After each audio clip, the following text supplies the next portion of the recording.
des développeurs, et en général, tout le monde parle un peu le même langage. Pour l'intelligence artificielle, on a besoin, de compétences très diverses qui sont très difficiles à trouver dans une seule personne. المشكلة الأخرى زادة اللي كي نحكيو مع des décideurs voilà des executives في الشركات أغلبيتهم ما عندهمش الكولتور نتاع الماشين ليرنينغ دونك مستانسين يخدموا في des projets logiciels classiques ou ensuite des modèles de développement classiques نشوفوا من بعد وفي الآخر ما همش فاهمين شنو ما الديفيكولتي اللي نجموا يصيروا في اللايف سايكل نتاع البروجي. وانفان peut-être اهم مشكله اللي هي في الانتيليجنس ارتيفيسيال les avancées scientifiques في الدومين هذايا arrivent à une vitesse vertigineuse. À titre d'exemple, الحاجات اللي احنا كنا نخمموا فيهم comme de la science-fiction 3 سنين التالي في traitement du langage humain مثلا توا ولاو réalité. معناها كان تسأل un expert en intelligence artificielle 3 سنين التالي est-ce que معناها une IA peut entretenir une discussion مع عبد de façon اللي هو il ne se rend pas compte يحكي مع ماكينة في un sujet ouvert معناها مش fermé. هذه حاجة 3 سنين التالي كانت impossible scientifiquement.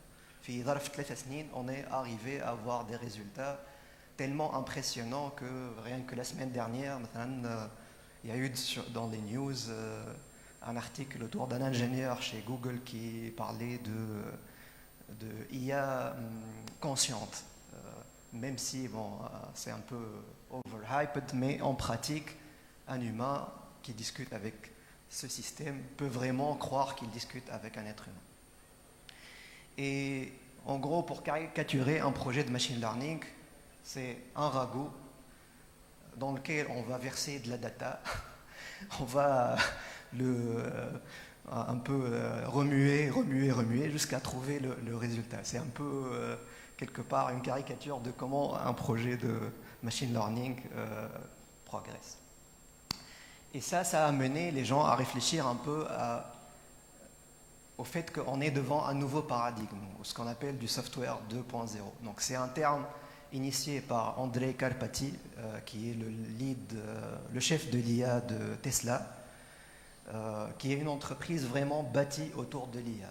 حاجة اللي importante chez Tesla, dès les premières voitures qu'ils ont produites, ils ont mis des capteurs partout, alors qu'ils n'étaient pas capables d'avoir à l'époque de la conduite autonome, mais ils ont réfléchi 5-10 ans en avance, ils ont mis des capteurs partout dans leur voiture, ça a augmenté le coût de la voiture de 25% à peu près, pour collecter de la data, pour pouvoir bâtir leur système de conduite autonome. Et aujourd'hui, ils sont parmi les leaders, sinon le leader de la conduite autonome.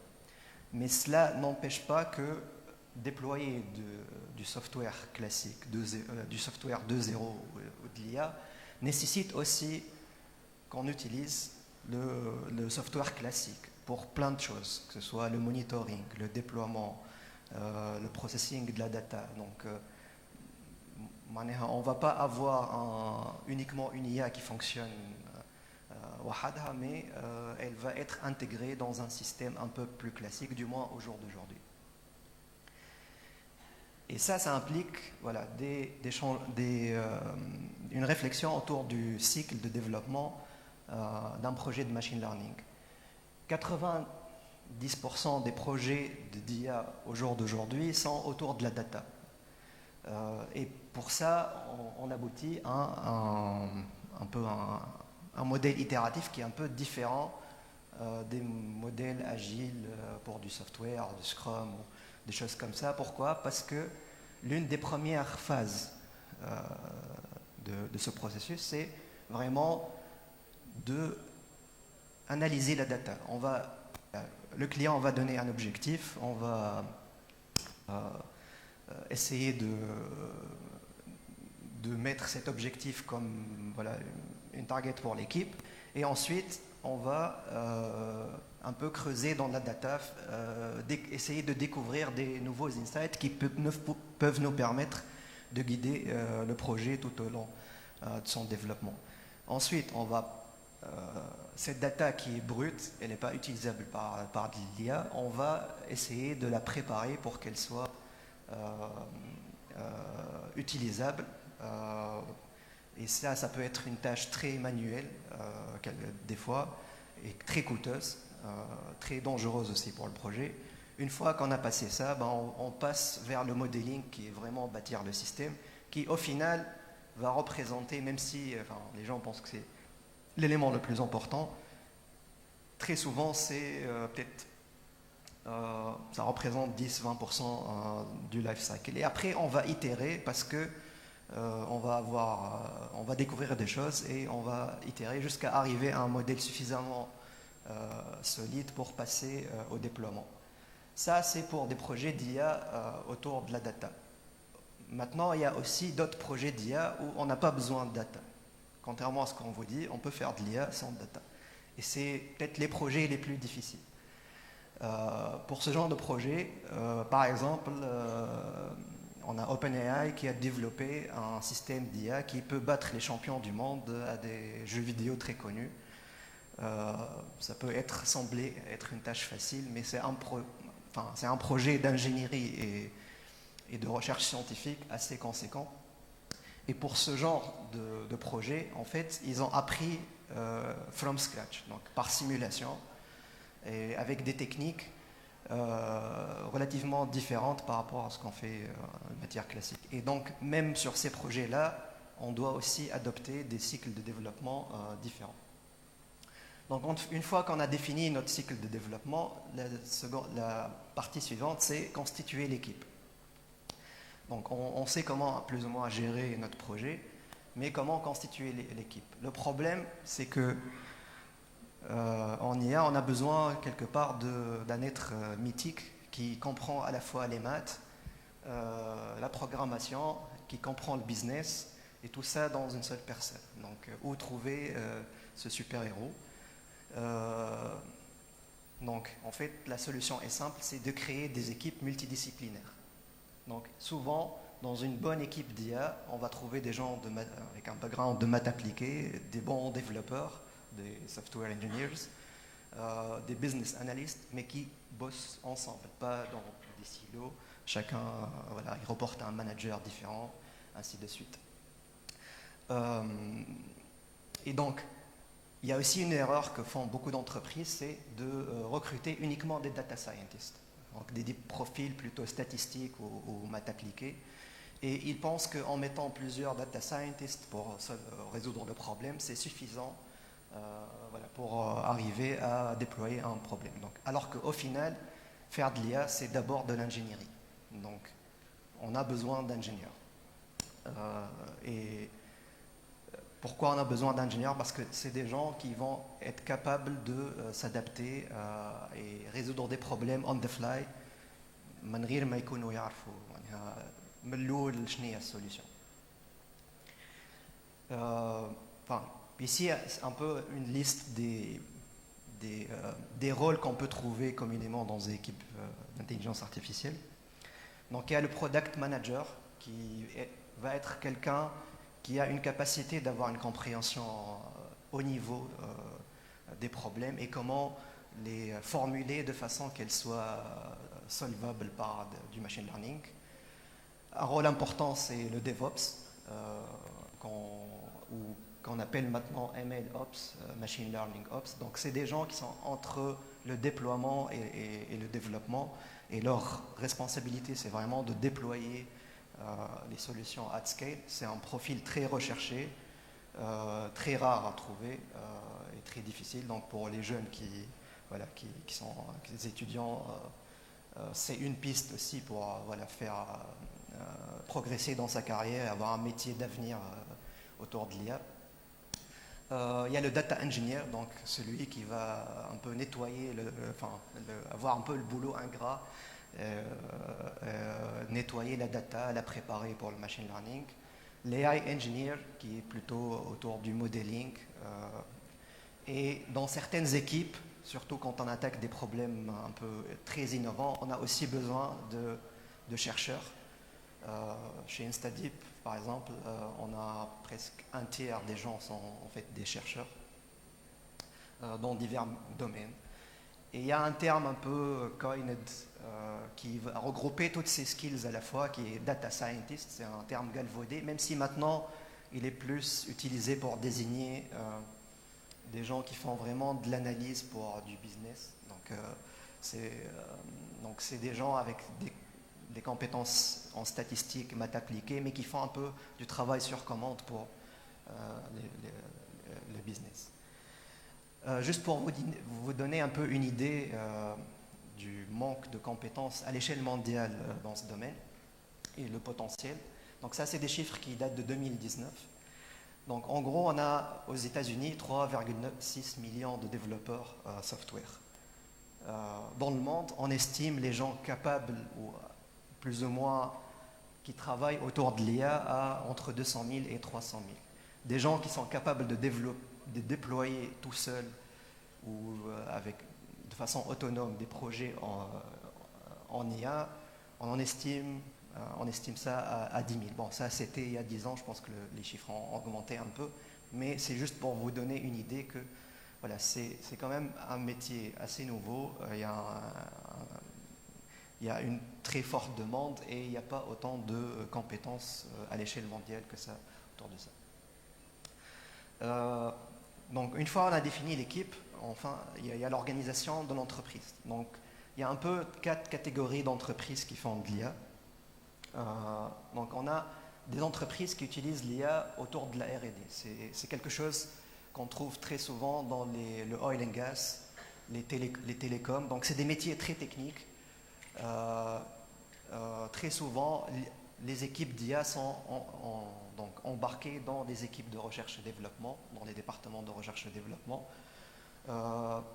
Pourquoi? Parce que c'est des métiers qui demandent beaucoup de science et donc il n'y a pas forcément le besoin d'avoir du machine learning dans le côté opérationnel. On a des équipes, des entreprises où ces rôles sont embarqués dans la partie business, donc opérationnelle. Très souvent, c'est des hedge funds, des banques d'investissement, les boîtes de software classiques qui ont de plus en plus besoin de machine learning. Et ça représente quand même un gros morceau de l'industrie de l'IA au jour d'aujourd'hui. Enfin, il y a des entreprises qui font le choix de faire des équipes indépendantes de machine learning. C'est ce qu'on trouve dans les grosses banques. Certes, c'est peut-être le modèle le moins réussi parce que quand on isole l'équipe d'IA du reste de l'entreprise, ils ont toujours de la difficulté à déployer de l'IA dans la pratique. Donc, c'est un modèle qu'on trouve énormément dans les grosses banques à l'échelle internationale, avec plus ou moins de succès. Pour que ça réussisse, il faut vraiment que le support du top management soit très fort pour les pousser. Sinon, ils vont être regardés un peu comme une charge. Et enfin, on a les entreprises qu'on appelle AI First. C'est les Google, Facebook, Amazon, tout ça. Et les startups d'IA. Donc, c'est des entreprises bâties autour de l'IA. Juste pour vous donner un exemple, Google considère que l'IA est vraiment leur cœur de business. Donc, tout ce qu'ils opèrent, que ce soit dans le Ads, dans Gmail, dans le Search, tout est basé sur du machine learning. Et chaque employé chez Google, il doit passer par une formation de l'IA, qu'il soit dans le marketing, dans la finance, whatever, the department, ils vont être à une formation au moins basique en intelligence artificielle et en machine learning. Le dernier problème que je veux citer autour de l'IA, c'est la dette technique. Donc, dans un projet software, un project manager de software, son rôle est basically manager la dette technique. Le problème de l'IA, c'est qu'on a de la dette technique cachée. Pourquoi? Parce qu'on peut bâtir un système qui marche, on va le déployer. Par exemple, on a un site internet, on va recommander des choses à notre utilisateur. On a utilisé la data historique pour recommander ces choses-là. Le jour où on déploie notre système, le comportement de l'utilisateur va changer. Et donc, on ne va s'en rendre compte qu'après quelques mois. Ce n'est pas quelque chose qui va arriver du jour au lendemain.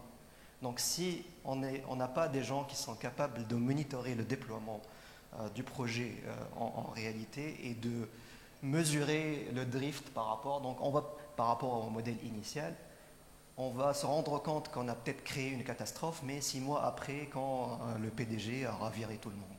Donc ces challenges-là, on ne les a pas dans des projets de software classiques. Un autre problème, c'est aussi que la data elle-même, l'environnement externe peut changer pour des raisons externes à l'entreprise. Pour finir, si j'ai quelques conseils, un peu pour résumer, si vous voulez démarrer l'IA dans votre entreprise, le premier conseil, c'est quand vous avez des modèles complexes qui utilisent des heuristiques pour solver des problèmes opérationnels, ça c'est déjà un premier quick win que vous pouvez faire, c'est de commencer à réfléchir comment remplacer ces algorithmes complexes avec de l'IA. Très souvent, on peut apprendre de ces heuristiques, simplifier développer des modèles rapidement qui répliquent un peu ces heuristiques et après, à partir de ça, commencer à améliorer. Un autre conseil, c'est de démarrer simple.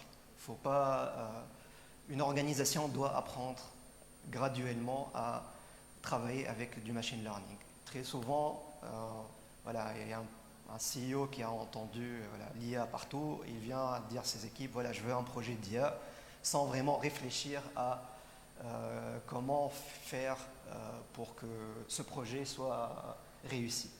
Très souvent, ça amène à des catastrophes et en plus, ça bloque l'entreprise dans son évolution vers l'utilisation de cette technologie disruptive. Donc si on ne réfléchit pas bien à comment aborder ce genre de sujet, on peut très vite tomber dans des situations où on obtient en fait l'effet inverse en termes d'organisation. Le troisième point, ce que j'ai cité un peu plus haut, c'est d'encourager les collaborations entre les ingénieurs. Donc pas faire des équipes homogènes. L'IA demande des skills différents, donc il faut des équipes hétérogènes. Et ça aussi engendre des difficultés de management culturel. On a des mathématiciens avec des informaticiens qui ne parlent pas forcément le même langage. Ça peut créer des frictions. Donc il faut vraiment que le manager de ce genre d'équipe soit très ouvert et quelque part sait communiquer avec tous ces gens avec différents backgrounds.